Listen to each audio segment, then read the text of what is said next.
There's nothing quite like it. That sudden, jarring wake up in the middle of the night.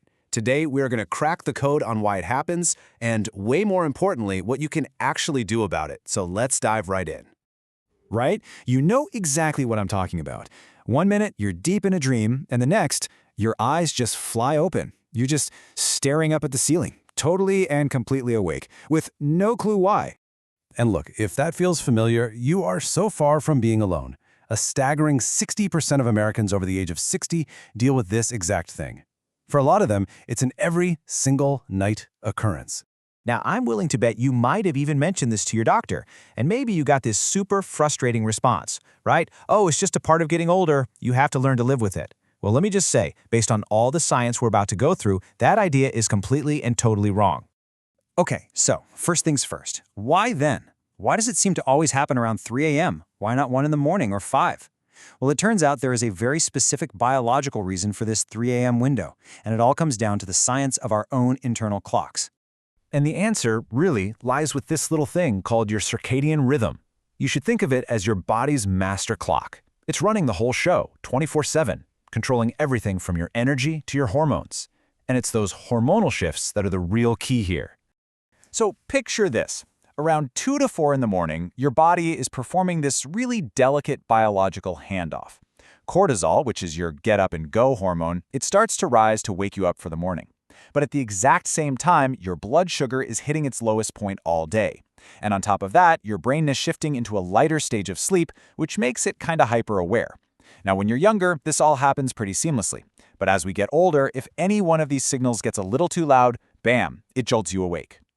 To really get how this plays out, let's look at a real person. Let's meet Helen. At 71, she all of a sudden started waking up every night, heart pounding, mind just racing with a million thoughts. And her problem, as it turned out, was all about that stress hormone, cortisol. After getting basically no answers from anyone, a specialized test finally showed what was going on. Helen was having this massive cortisol spike right around 2:30 a.m. And as she put it, her body was practically screaming for help, but nobody was listening for the right signal at the right time. So what fixed it? Well, Helen made 3 pretty simple changes, and they were all designed to quiet down that cortisol spike. First, she made a rule: no stressful news after 6 p.m. Second, she started a 10-minute slow breathing routine right before bed. And third, she took magnesium glycinate, a supplement that's really well known for helping to regulate cortisol. The result? She was sleeping through the night in less than 3 weeks. Okay, but for some people, it's not a racing heart that wakes them up. It's a sugar crash. So now, let's meet George. His 3 a.m. wake-up felt completely different. He'd wake up feeling sweaty, a little shaky, totally disoriented.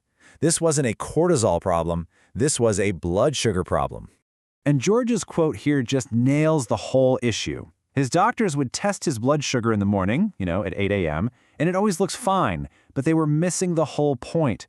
The real problem was a sharp drop happening in the middle of the night, and that crash triggers its own kind of stress response to wake the body up as an alarm. So George's solution was all about food. He started stabilizing his blood sugar overnight with a small snack that was high in protein and fat right before bed. Think like a handful of almonds or a piece of cheese. He also cut way back on carbs at dinner. And guess what? Within just 2 weeks, those sweaty, shaky wake-ups were completely gone. And that brings us to our third story, Ruth. Her problem wasn't a racing heart or a sweaty panic. For Ruth, it was a brain that just would not power down.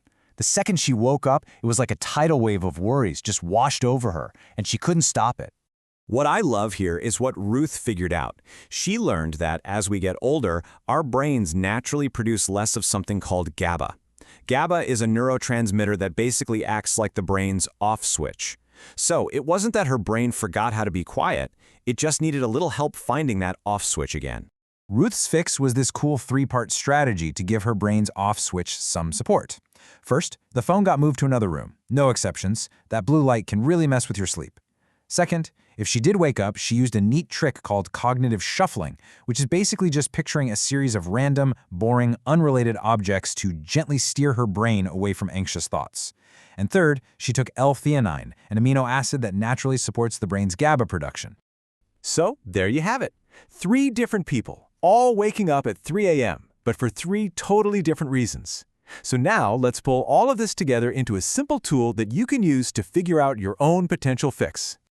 This table really is the key. Just look for your main symptom in that first column. If you wake up and your heart is racing and your thoughts are flying, your biggest clue is a cortisol spike. If you feel shaky and sweaty, think blood sugar. And if it's just a racing mind full of worries, the cause is likely a hypervigilant brain. Each symptom points you toward a clear, actionable path you can actually try. And I think the biggest takeaway from all of this is this. Waking up at 3 a.m. is not a sign that your body is broken. It's a signal. It's your body trying to communicate with you, and now you have a much better idea of what it might be trying to say. We really have to start thinking about this differently, especially as we get older, you know? Sleep isn't some kind of indulgence or a luxury. It is fundamental. It is non-negotiable medicine for your brain and for your body. And I mean that literally. It is medicine. Because while you're sleeping, all this critical work is getting done. Your brain is literally washing itself clean. Your heart is getting a chance to recover. Your immune system is rebuilding its defenses, and your memories are being sorted and stored. Absolutely none of that can happen without good quality sleep.